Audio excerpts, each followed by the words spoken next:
Good morning class 6 students of tiny tots public senior secondary school. आपके लिए आज हम ऑनलाइन क्लासेस में क्लास 6 का मैथमेटिक्स पढ़ा रहे हैं। सभी स्टूडेंट्स आज क्लास 6 का मैथमेटिक्स में चैप्टर नंबर 4 समझेंगे। चैप्टर नंबर 4 का नाम है इंटीजर्स। तो सबसे पहले हम इंट्रोडक्शन करते हैं कि इंटीजर्स होते क्या हैं। इंटीजर्स जो होते हैं वो होल नंबर्स, ये होल नंबर्स हैं, और नेगेटिव ऑफ नेचुरल नंबर्स को मिला करके इंटीजर्स कहते हैं। यानी कि ये है पॉजिटिव नंबर्स 1 2 3 4 नेचुरल नंबर जो होते हैं, और ये है नेगेटिव नंबर्स -1 -2 -3 -4, और ये है 0। इन सभी को मिला करके हम कहते हैं इंटीजर्स। इंटीजर में क्या होता है कि हम किसी भी नंबर को दो मीनिंग में ले सकते हैं।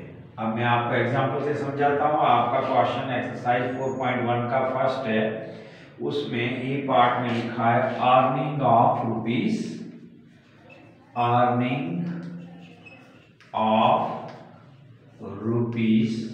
5000। अब हम इसको इंटीजर में कैसे लिखेंगे।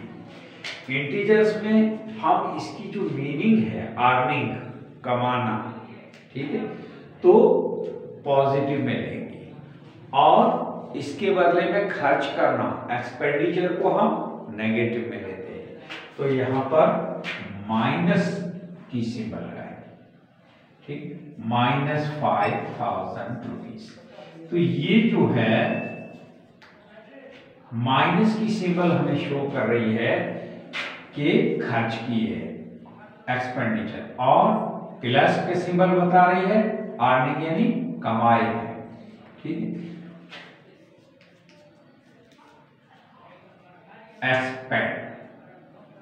Expenditure -5000 rupees. अब आपको इस एग्जाम्पल से समझ में आ रहा है कि जो कमाया तो 5000 रुपीज प्लस हुआ, खर्च किया -5000। अब हम बैंक में जाते हैं तो पैसे डिपॉजिट करते हैं, तो हमारे प्लस में लिखे जाएंगे, जो पहले अमाउंट होगा उसमें प्लस हो जाएंगे। और अगर हम उसमें विड्रॉ करते हैं, निकालते हैं पैसे, तो पहले जो हमारा अमाउंट है उसमें से वो माइनस हो जाता है। तो अब आपको इंटीजर्स की सही मीनिंग समझ में आ गई कि माइनस और प्लस का यूज कैसे करते हैं। हम इधर एक्सरसाइज 4.1 अभी करने जा रहे हैं। इसमें हम क्वेश्चन नंबर फर्स्ट के जो आंसर है वो लिख रहे हैं। आपको क्वेश्चन बुक से ही देखने हैं, आपकी मैथ्स की टेक्स्ट बुक में क्वेश्चन है, मैं आपको मीनिंग के साथ आंसर लिख के समझाता हूं। अर्निंग ऑफ रुपीज 5000 को हम लिखेंगे प्लस 5000 रुपीज,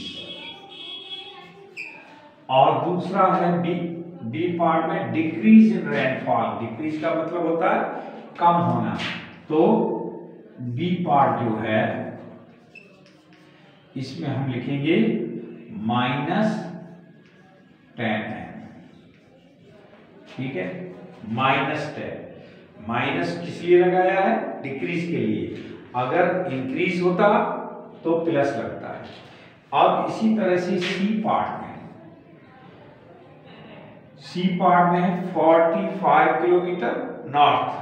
अब हम जो मैप पर रिप्रेजेंटेशन करते हैं तो नॉर्थ हमेशा ऊपर की तरफ होता है, तो हम इसको प्लस 45 किलोमीटर प्लस में लेते हैं, और साउथ के लिए माइनस में लेंगे, ईस्ट को प्लस, वेस्ट को माइनस में लेते हैं। तो इस तरह से हम इसको डी पार्ट कर रहे हैं।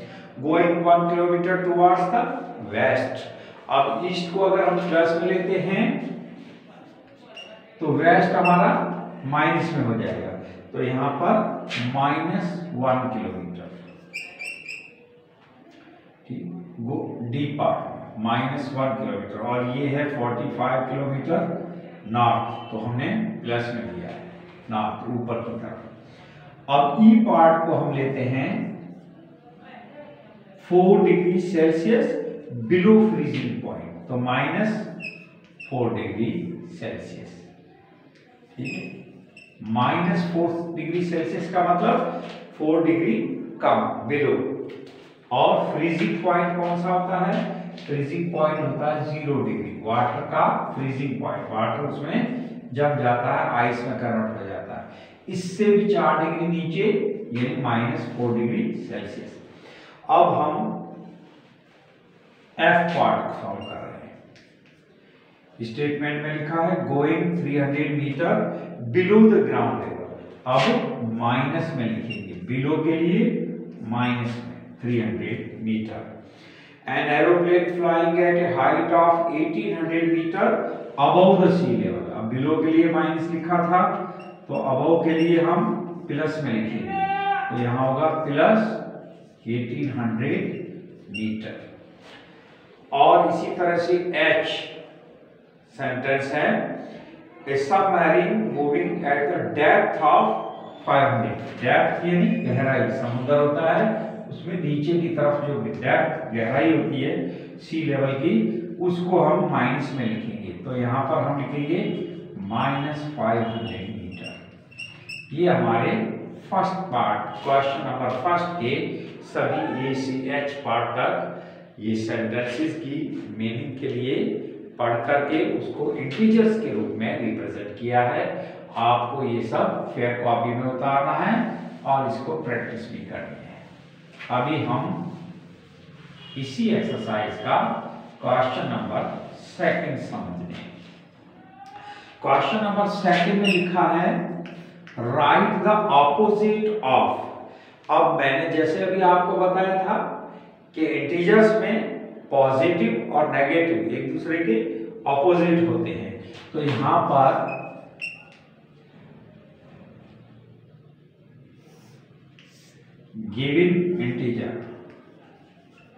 गिवन इंटीजर जो है वो कौन सा दिया हुआ है और उसका ऑपोजिट क्या होगा, ये हम इसमें मेंशन कर रहे हैं। तो पहले ए पार्ट कर रहे हैं, -234, ऑपोजिट में क्या होगा? +234। इसको प्लस लिखे बिना ऐसे लिखा तो भी आपका सही माना जाएगा, क्योंकि यहाँ पर माइनस में सिंबल शो करना जरूरी होता है, और अगर सिंबल्स नहीं लगी हुई है तो इसे पॉजिटिव माना जाता है। अब ये नंबर है 2085, इसको ऑपोजिट में -2085 लिखेंगे, और इसी तरह से -4096 है तो इसका +4096 ये हमारा सेकंड क्वेश्चन है, जिसमें हमने तीनों पार्ट आपको समझाए हैं। इसको आपको याद करना है, लिखना है फेयर कॉपी में और प्रैक्टिस करके रखना है। अब हम क्वेश्चन नंबर 3 समझाने जा रहे हैं आपको। क्वेश्चन नंबर 3 में आपको लिखा right the integers lying between the following pairs. अब आपको एक क्वेश्चन है ए पार्ट में 0 और 8, ठीक है, इसके बीच में आपको कौन कौन से इंटीजर आ सकते हैं, तो आपको 0 और 8 के बीच में जो इंटीजर हैं वो है 1 2 3 4 5 6 एंड 7। ये इंटीजर्स जो है कहाँ होते हैं? 0 और 8 के बीच में होते हैं। अब बी पार्ट हम कर रहे हैं, देखो यहां पर मैं बी पार्ट लिख रहा हूं। बी पार्ट में यहां पर क्वेश्चन चेंज है, और क्वेश्चन चेंज है तो अब हम देखेंगे कि 0 और -8 के बीच में कौन से इंटीजर होते हैं। -8 से जो बड़ा नंबर होता है वो होता है -7, -6, इससे बड़ा है, -5, -4, -3, -2 एंड -1। ये इंटीजर्स जो है इन दोनों के बीच के हैं। देखो यहां पर माइनस के नंबर जो है उसमें हम जो नंबर की एब्सोल्यूट वैल्यू यहां पर देखेंगे कम है वो बड़ा। अब देखो -6 है और -7 है। यहां पर आप देखेंगे कि 7 जो है इसकी एब्सोल्यूट वैल्यू क्या होगी, 7। एब्सोल्यूट वैल्यू क्या होती है मैं आपको बता दूं, बिना सिंबल की वैल्यू, यानी कि -7 की बिना सिंबल की वैल्यू ये है और -6 की ये है। अब 6 और 7 में 7 बड़ा होता है, लेकिन -6 और -7 में -6 बड़ा होता है। ये चीज आपको याद रखनी होगी कि -6 और -7 है, तो -6 की एब्सोल्यूट वैल्यू यानी बिना सिंबल की वैल्यू 6 होगी और इसकी 7 होगी। अब यहाँ पर 7 बड़ा है तो यहाँ पर 6 बड़ा होता है। ये चीज आपको याद रखना है। एक चीज और मैं आपको इसमें समझाता चलूं, अगर आप इसको सीरीज में नंबर लाइन पर रिप्रेजेंट कर रहे हैं, जैसे कि मैं अभी यहाँ पर लिख रहा हूँ, यहाँ 0 लिख रहा है, ये नंबर लाइन है। यहाँ पर इक्वल इंटरवल पर मार्किंग करके राइट साइड में आप हमेशा पॉजिटिव नंबर लिखेंगे और लेफ्ट साइड में नेगेटिव इंटीजर्स लिखेंगे। इक्वल इंटरवल, बीच में दूरी बराबर होनी चाहिए। अब आपको जो नंबर लेफ्ट साइड में मिलता है नंबर लाइन पर, वो राइट साइड वाले से छोटा होता है। अब इसमें 4 से छोटा 3 है, यानी 3 is smaller than 4, 4 is greater than 3। इसी तरह से कहीं से भी ले आप, -2 is smaller than -1, -2 is greater than -3, यानी -3 से ये बड़ा है और -1 से ये छोटा है। लेफ्ट साइड में है -1 के तो -1 से छोटा है, -3 के राइट साइड में है तो ये -3 से बड़ा है। ये चीज अगर आप ध्यान में रखेंगे तो आपको इसमें इंटीजर्स की जो सही मार्किंग और सही आइडेंटिफिकेशन आपको आ जाएगी। अभी मैंने क्वेश्चन नंबर 3 का बी पार्ट में समझाया 0 और -8 के बीच में कौन से नंबर होते हैं। तो हमने इसमें से पहले -8 जो है वो स्मॉलर मानते हुए, 0 बड़ा है -8 से, तो -8 से फिर बड़े नंबर कौन से हैं वो कहां तक जाते हैं, -1 तक, और इसके बाद 0 आता है, यानी इससे पहले -8 आएगा। तो -8 और 0 के बीच वाले इंटीजर्स हमने लिखे हैं। अब सी पार्ट कर रहे हैं। सी पार्ट में आपको -4 एंड 4 इसके बीच के नंबर लिखने हैं। अब -4 स्मॉलर है, 4 ग्रेटर है। आपको मैंने अभी जो नंबर लाइन बताई थी उसके अकॉर्डिंग आपको अभी आंसर लिखना है यहाँ पर। तो -4 से जो बड़ा नंबर होगा वो -3, -2, -1 ये नेगेटिव इंटीजर्स होंगे। ये 0 है, 0 is neither negative nor positive, ना तो इसको नेगेटिव माना जाता है ना ही पॉजिटिव, तो 0 को 0 मानते हैं। अब इससे बड़ा है 1, 2 और 3। ये जो नंबर्स हैं -4 और 4 के बीच के इंटीजर्स हैं। इंटीजर्स में नेगेटिव भी होते हैं, पॉजिटिव भी होते हैं, 0 भी होता है। तो अब इन दोनों के बीच के नंबर हमने यहाँ पर लिखे हैं। तो ये चीज आपको समझनी होगी कि कैसे हम जो है नंबर बड़ा और छोटे का पता करते हैं और बीच के नंबर कैसे फाइंड करते हैं। अब मैं आपको एक्सरसाइज नंबर 4.1 का क्वेश्चन नंबर 4 समझा रहा हूं। क्वेश्चन नंबर 4 में लिखा है right 5 negative integers greater than -22। तो हम यहां पर 5 negative integers greater than -22 are। Answer में लिखेंगे -21, -20, -90, -80, -17। ये आपको 5 नंबर मिले हैं। ये -22 से बड़े हैं।